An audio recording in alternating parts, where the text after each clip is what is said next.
السلام عليكم ورحمة الله تعالى وبركاته. بسم الله الرحمن الرحيم. والصلاة والسلام على أشرف المرسلين وعلى آله وصحبه أجمعين. أما بعد.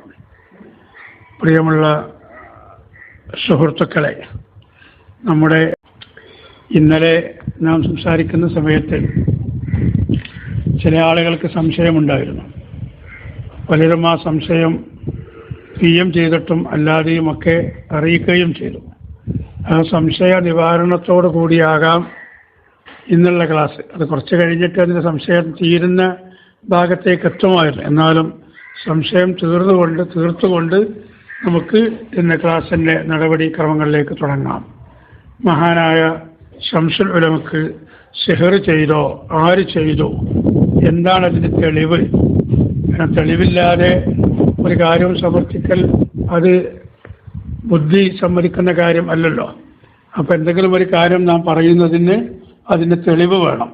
പക്ഷേ ഒരു തെളിവ് മഹാനായ ശംസുൽ ഉലമയുടെ സഹോദരൻ മഹാനായ ഉമറുൽ ഖാദിരി, തൻ്റെ അനുജൻ, ശംസുൽ ഉലമയുടെ അനുജൻ ഉമറുൽ ഖാദിരിയുടെ പ്രിയപ്പെട്ട പുത്രൻ ബാബ മുസ്ലിയാർ, അദ്ദേഹം വലിയ ഒരു ഫഖീഹായിരുന്നു, നല്ല പണ്ഡിതനായിരുന്നു.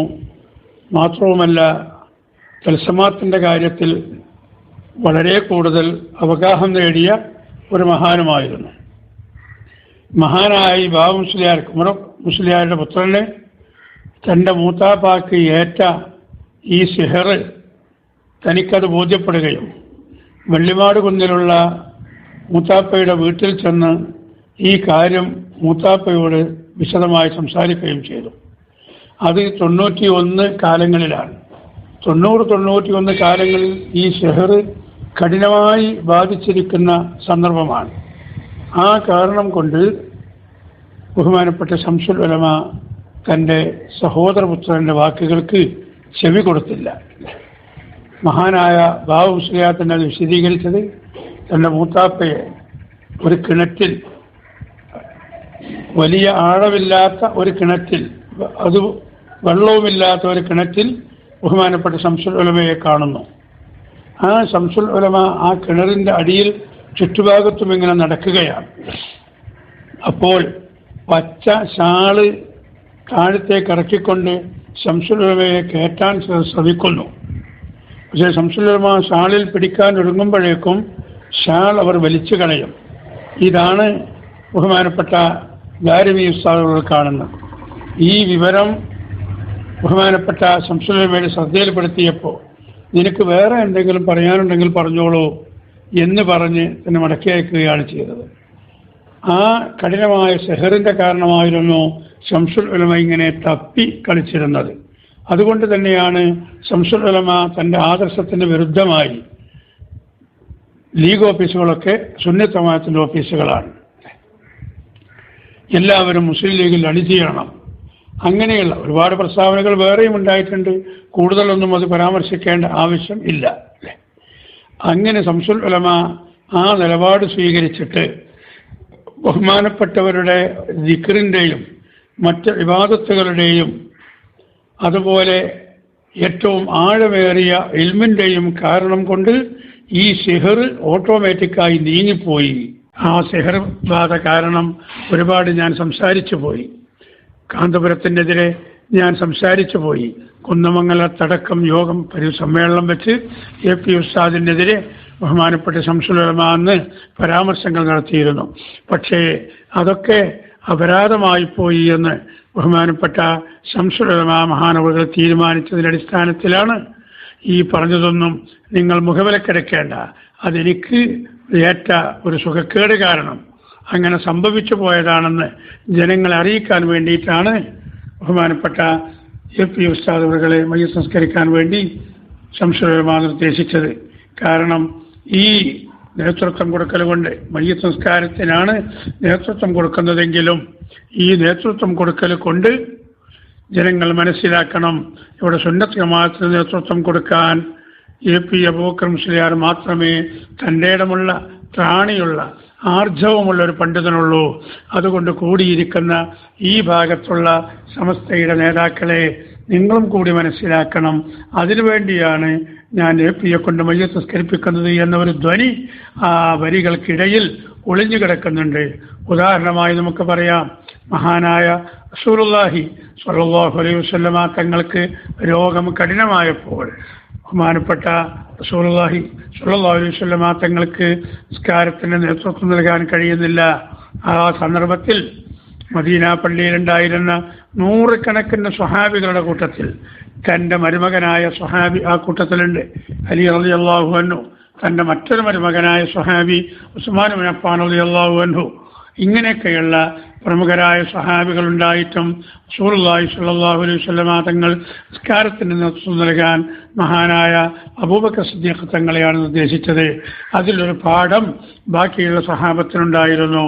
ഞാൻ വഫാത്തായാൽ ഇവിടെ ഇസ്ലാമിക കാര്യങ്ങൾക്ക് നേതൃത്വം കൊടുക്കാനുള്ള ഖലീഫമാരിൽ ഒന്നാമതായി ഈ സ്ഥാനത്തേക്ക് വരേണ്ടത് അബൂബക്കർ സിദ്ദീഖ് തങ്ങളാണെന്നുള്ള ഒരു ധ്വനി ബുദ്ധിയുള്ള മഹാന്മാരായ സ്വഹാബത്ത് മനസ്സിലാക്കാൻ വേണ്ടിയാണ് അബൂബക്കർ സിദ്ദീഖ് തങ്ങളെ റസൂലുള്ളാഹി സ്വല്ലല്ലാഹു അലൈഹി വസല്ലമ തങ്ങൾ ഇമാമത്തിന് നിർദ്ദേശിച്ചത്. അതുപോലെ ആ പ്രവാചകന്റെ അനന്തരാവകാശികളാണല്ലോ ബഹുമാനപ്പെട്ട ശംസുൽ ഉലമ ഇ കെ അബൂബക്കർ മുസ്ലിയാർ, ബഹുമാനപ്പെട്ട ഖമറുൽ ഉലമ കാന്തപുരം ഉസ്താദ് പോലെയുള്ള പണ്ഡിതന്മാർ. അതുകൊണ്ട് അവരുടെ ചര്യ പിൻപറ്റി ജനങ്ങൾ മനസ്സിലാക്കട്ടെ, നേതൃത്വം കൊടുക്കാൻ ഏറ്റവും കുലുഷിതമായ ഒരവസ്ഥയാണുള്ളത്. എന്തൊക്കെയോ അഭിപ്രായ വ്യത്യാസങ്ങൾ ഉണ്ടായിപ്പോയി, അതിൽ നിന്നൊക്കെ ജനങ്ങൾ മാറി നിൽക്കണം. എന്നിട്ട് സുന്നത്ത് ജമാഅത്ത് ശക്തിപ്പെട്ടു വരണം. അത് ശക്തിപ്പെടുത്താനും അതിൽ നേതൃത്വം നൽകാനും ഇന്ന് കേരളത്തിൽ ജീവിച്ചിരിക്കുന്ന പണ്ഡിതന്മാരുടെ കൂട്ടത്തിൽ എ അബൂബക്കർ മുസ്ലിയാർ മാത്രമാണ് അതിന് അർഹൻ എന്ന് മറ്റുള്ളവർക്ക് മനസ്സിലാക്കി കൊടുക്കാൻ വേണ്ടിയാണ് അവിടെ വെച്ച് ബഹുമാനപ്പെട്ട ശംസുൽ ഉലമ എ ഉസ്താദിനോട് മയ്യത്ത് നിസ്കരിക്കാൻ ആവശ്യപ്പെട്ടത്. അത് തന്നെയാണ് ബഹുമാനപ്പെട്ട ശംസുൽ ഉലമയുടെ സിഹർ നീങ്ങി എന്നുള്ളതിന് വ്യക്തമായിരിക്കുന്നൊരു തെളിവും. അവിടുന്ന് അങ്ങോട്ട് 2 വർഷമാണ് ബഹുമാനപ്പെട്ട ശംസുൽ ഉലമ ജീവിച്ചത്. ഈ 2 വർഷത്തിനിടയിൽ കേരളത്തിൻ്റെ ഒരു ഭാഗത്ത് പോലും എ ഉസ്താദിനെ പരാമർശിച്ചുകൊണ്ട്, മോശമായി പരാമർശിച്ച് ഒരു വാക്കും ബഹുമാനപ്പെട്ട ശംസുൽ ഉലമ സംസാരിച്ചില്ലെന്ന് മാത്രമല്ല, ആരെങ്കിലും സംസാരിക്കുന്നുവെങ്കിൽ അതിന് ബഹുമാനപ്പെട്ട ശംസുൽ ഉലമ അംഗീകാരവും നൽകിയിട്ടില്ലായിരുന്നു. ഈ യാഥാർത്ഥ്യം നാം മനസ്സിലാക്കണം.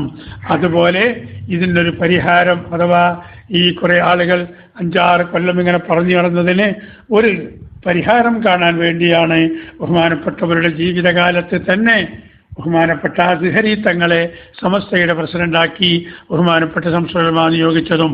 എന്തിനായിരുന്നു അത്? നമുക്ക് ഒന്ന് വിശകലനം ചെയ്യാം. ബഹുമാനപ്പെട്ട ശംസുൽ ഉലമയുടെ സിഹർ നീങ്ങിയതിന് തെളിവാണ് മഹാനായ കണ്ണിയത്ത് ഉസ്താദിൻ്റെ വഫാത്തിൻ്റെ ശേഷം ആ വിഭാഗം സമസ്തയുടെ പ്രസിഡന്റായി ബഹുമാനപ്പെട്ട അസ്ഹരി തങ്ങളെ ശംസുൽ ഉലമ നിയോഗിച്ചു. ആ നിയോഗിക്കുന്ന സമയത്ത് ആ ഭാഗത്തുള്ള പണ്ഡിതന്മാരിൽ പലർക്കും അതിനോട് വിയോജിപ്പുണ്ടായിരുന്നു. ശംസുൽ ഉലമയുടെ വീട്ടിൽ ചെന്ന് തന്നെ ആ പണ്ഡിതന്മാരൊക്കെ ആവശ്യപ്പെട്ടിരുന്നു. അസ്ഹരി തങ്ങൾ വളരെ കാലം കേരളത്തിൽ ഇല്ലാത്ത ആളായിരുന്നു, സൗദി അറേബ്യയിലായിരുന്നു, കുറേ പഠിക്കാൻ അവിടെ നിന്നു, പിന്നെ ജോലി ആവശ്യാർത്ഥം നിന്നു. അങ്ങനെ കേരളത്തിൻ്റെ മുഴുവൻ അവസ്ഥകളും അറിയാത്ത ആളാണ്.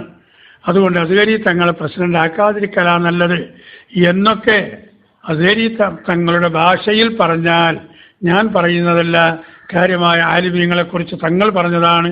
ഈ മൂദേവികൾ പോയി പറഞ്ഞു എന്നാണ് തങ്ങൾ പരസ്യമായി ഒരു പൊതുസമ്മേളനത്തിൽ തന്നെ ആ വിഷയകമായി പ്രതികരിച്ചത്. പക്ഷേ ഞാൻ ആ വാക്ക് കടമെടുത്ത് പറയുകയാണ്.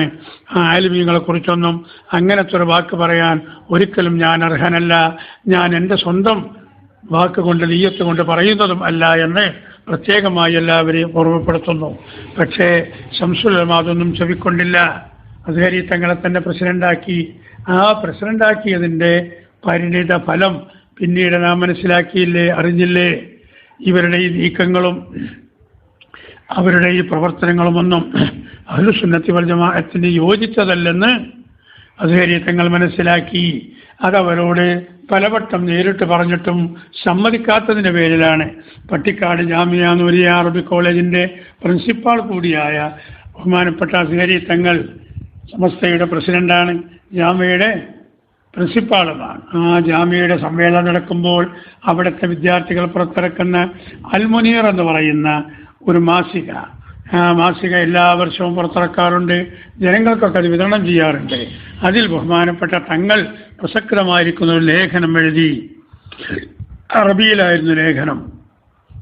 ആ ലേഖനത്തെക്കുറിച്ചൊക്കെ പലരും പ്രസംഗിക്കുന്നത് നിങ്ങൾ കേട്ടതുകൊണ്ട് ഞാൻ അതിൻ്റെ എല്ലാ വശങ്ങളിലേക്കും ഇറങ്ങിച്ചെന്നില്ല. പക്ഷേ ആ ലേഖനത്തിൻ്റെ സാരാംശം എൻ്റെ കൂടെയുള്ള ജംഇയ്യത്തുൽ ഉലമ എന്ന് പറഞ്ഞൊരു സംഘടനയുണ്ട്. ആ സംഘടനയ്ക്ക് ജംഇയ്യത്തുൽ ഉലമ എന്ന് പറയുന്നതിനേക്കാൾ ഏറ്റവും അഭികാമ്യം ജംഇയ്യത്തുൽ ജുഹല എന്ന് പറയുന്നതാണ്. വിവരദോഷികളുടെ സംഘടന. ഞാനല്ലാത്ത ബാക്കിയുള്ളവരൊക്കെ അതിൽ വിവരദോഷികളാണ്, വിവരമില്ലാത്തവരാണ്, വിഡ്ഢികളാണ്, അസൂയാലുക്കളാണ്. വെറും ഫിസ്നയും ഫസാദും മാത്രം പറഞ്ഞ് അതിനു വേണ്ടി മാത്രം പ്രവർത്തിക്കുന്നവരാണ്. അവരെ കൊണ്ട് ദീനിന് ഒരു പ്രയോജനവുമില്ല. അവരുടെ പ്രവർത്തിച്ചിട്ട് സുന്നത്ത് ജമാഅത്തിന്റെ ഒരു പ്രവർത്തനവും കാഴ്ചവെക്കാൻ അവർക്ക് സാധ്യമല്ല. ഇങ്ങനെ അതിരൂക്ഷമായി ഈ ലേഖനത്തിൽ വിമർശിച്ചപ്പോൾ ആ ലേഖനം ഒന്ന് നോക്കാൻ അള്ളാഹു അവർക്ക് സമ്മതം കൊടുത്തില്ല.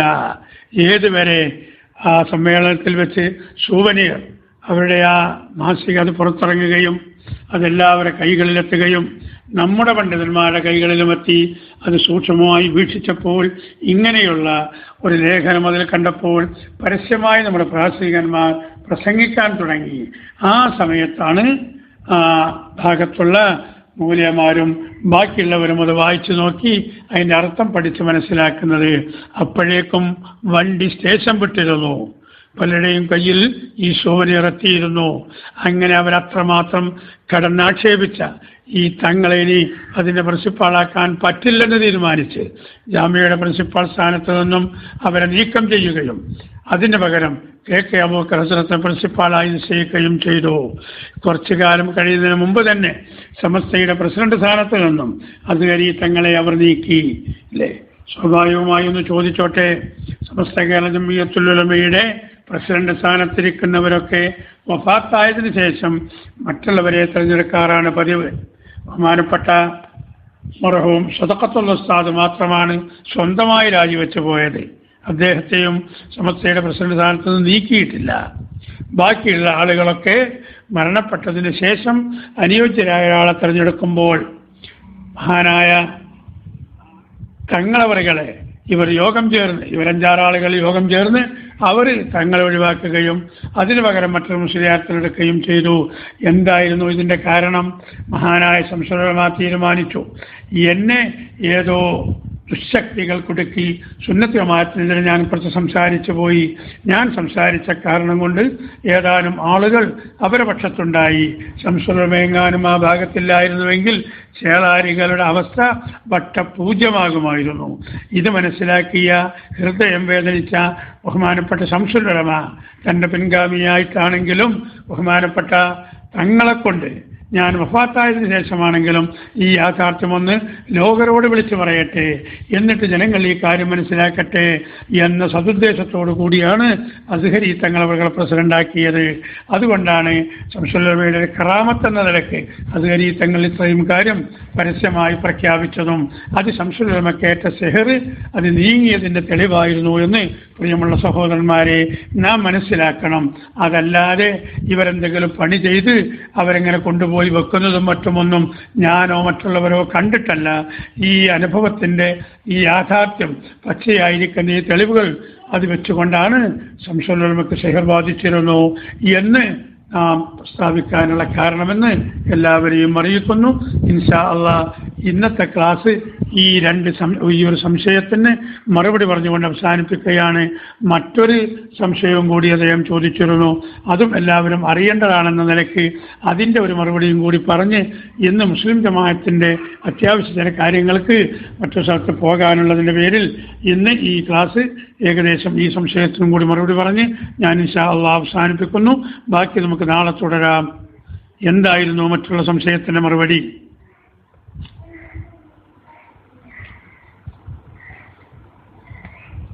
സാരിയെ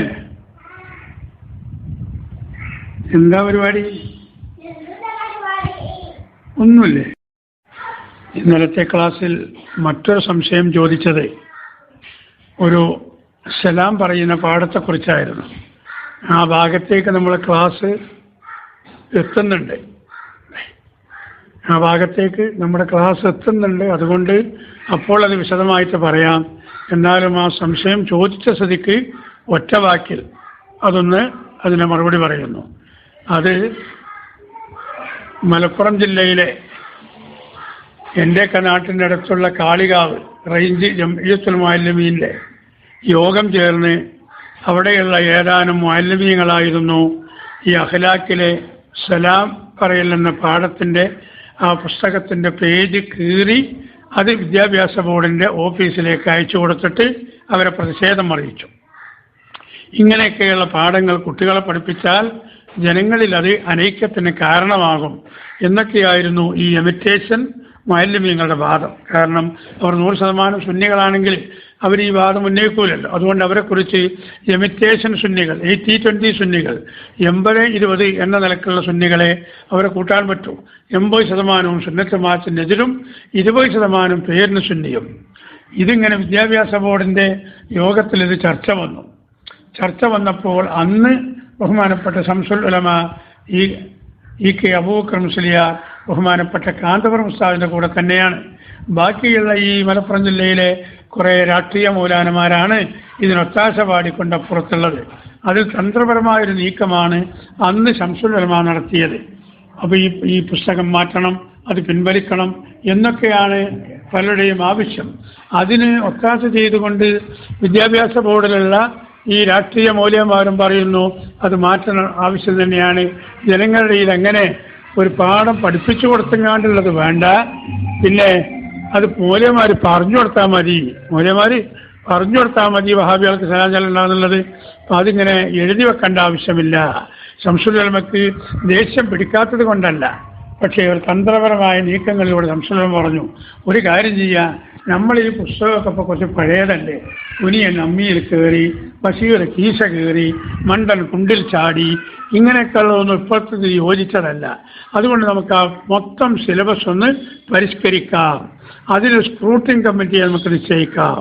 അങ്ങനെ ബഹുമാനപ്പെട്ട ശംസുൽ ഉലമയുടെ നിർദ്ദേശപ്രകാരം 4-5 മൗലവിമാരടങ്ങുന്ന ഒരു സ്ക്രൂട്ടിംഗ് കമ്മിറ്റി അതിൽ നിന്നെടുത്തു. എന്നിട്ട് അതിൻ്റെ നേതൃത്വം മഹാനായ കാന്തപുരം AP ഉസ്താദ് അവരുകളെ ഏൽപ്പിച്ചു. പേരിന് 3-4 ആളുകൾ മറ്റുള്ളവരുണ്ട്, അല്ലേ, മാനു മുസ്ലിയാരുണ്ട്, ബഷീർ മുസ്ലിയാരുണ്ട്, ഇങ്ങനെയുള്ള ആളുകളൊക്കെ അതിലുണ്ട്. പക്ഷേ അതിൻ്റെ നേതൃത്വം ബഹുമാനപ്പെട്ട ഖമറുൽ ഉലമ കാന്തപുരം ഉസ്താദിൽ ഏൽപ്പിച്ചു. അങ്ങനെ അവർ യോഗം ചേർന്ന് സിറ്റിംഗ് നടത്തി കുറേ പാഠപദ്ധതികളൊക്കെ പരിഷ്കരിച്ച് എഴുതി ഉണ്ടാക്കി.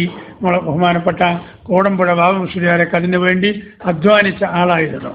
ആ പരിപാടി നടന്നുകൊണ്ടിരിക്കുന്ന സമയത്താണ് ആലിമീങ്ങളുടെ അഭിപ്രായ വ്യത്യാസമുണ്ടാകുന്നതും മഹാനായ താജുൽ ഉലമയുടെ നേതൃത്വത്തിൽ അവർ ഇറങ്ങിപ്പോരുന്നതും. അതുകൊണ്ട് ഈ സ്ക്രൂട്ടിംഗ് കമ്മിറ്റി തയ്യാറാക്കിയ അതിൻ്റെ മുഴുവൻ സ്ക്രിപ്റ്റുകളും എല്ലാ രേഖകളും ബഹുമാനപ്പെട്ട AP ഉസ്താദിന്റെ അടുക്കലാണ്. അതുകൊണ്ടാണ് ആ നോമ്പോടടുപ്പിച്ച് ഇവരിറങ്ങിപ്പോകുന്ന ആ കൊല്ലം തന്നെ നമുക്ക് പുതിയ പാഠ്യപദ്ധതി, ഇവിടെ സിലബസ് പുതുതാക്കി കൊണ്ടുവരാനും പുസ്തകമുണ്ടാക്കാനും കഴിഞ്ഞത്. അപ്പം അത് ഇവിടെ എറണാകുളം സമ്മേളനത്തിന് ശേഷമല്ല, അതിൻ്റെ മുമ്പ് തന്നെ ഉള്ള സംഭവമാണ്.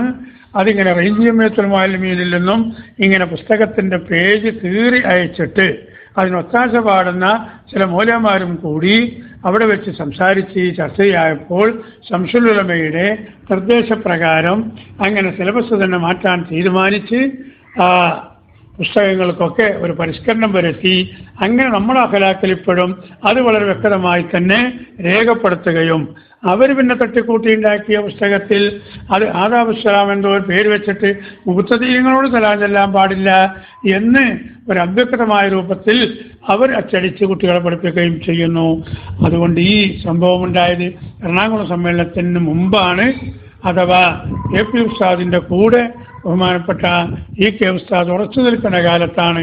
അതുകൊണ്ടാണ് ഇങ്ങനെ ഈ കമ്മിറ്റി എടുത്തതും അതിൻ്റെ നേതൃത്വത്തിൽ ബഹുമാനപ്പെട്ട AP ഉസ്താദ് വന്നതും രാഷ്ട്രീയ മൗലാനമാർ അവരിങ്ങനെ എതിർത്തിട്ടും ഈ സിലബസ് പരിഷ്കരിക്കാൻ വേണ്ടി തീരുമാനിച്ച് അങ്ങനെ പരിഷ്കരിച്ച സിലബസ് അള്ളാഹുവിൻ്റെ തൗഫീഖ് കൊണ്ട് നമുക്ക് ആ പാഠപുസ്തകം പുറത്തിറക്കാൻ കഴിഞ്ഞതെന്നും അത് സംബന്ധമായി അറിയിച്ച് ഇൻഷാ അള്ളാഹ് ഇന്നത്തെ ക്ലാസ് ഇതോടെ അവസാനിപ്പിക്കുകയാണ്. എൻ്റെ സംശയത്തിന് മാത്രം മറുപടി പറഞ്ഞുകൊണ്ട് ബാക്കി കാര്യം എറണാകുളം സമ്മേളനത്തിന് ശേഷമുള്ള ചില അവസ്ഥകളുണ്ട്. അത് ഇൻഷാ അല്ലാഹ് നമുക്ക് നാളെ മുതൽ പ്രതിപാദിക്കാം. എല്ലാവരും ശ്രദ്ധിച്ച് കേട്ട് മനസ്സിലാക്കി എന്തെങ്കിലും ഇങ്ങനെ സംശയങ്ങളുണ്ടെങ്കിൽ അത് ചോദിച്ച് പഠിച്ച് തെറ്റിദ്ധാരണ തീർക്കണമെന്ന് അപേക്ഷിച്ചുകൊണ്ടും നിങ്ങളൊക്കെ ദുആ ചെയ്യണമെന്ന് അറിയിച്ചുകൊണ്ടും മുസ്ലിം ജമാഅത്തിൻ്റെ പ്രധാനപ്പെട്ട ചില കാര്യങ്ങളുള്ളതുകൊണ്ട് അതിന് പോകൽ നിർബന്ധിതമായതിനാൽ ആണ് ഇന്നൊരു 4 കളിപ്പോടുകൂടി ഈ ക്ലാസ് അവസാനിപ്പിക്കുന്നത് എന്ന് എല്ലാവരെയും അറിയിച്ചുകൊണ്ട് വാഖിറു ദഅവാന അൽഹംദുലില്ലാഹി റബ്ബിൽ ആലമീൻ.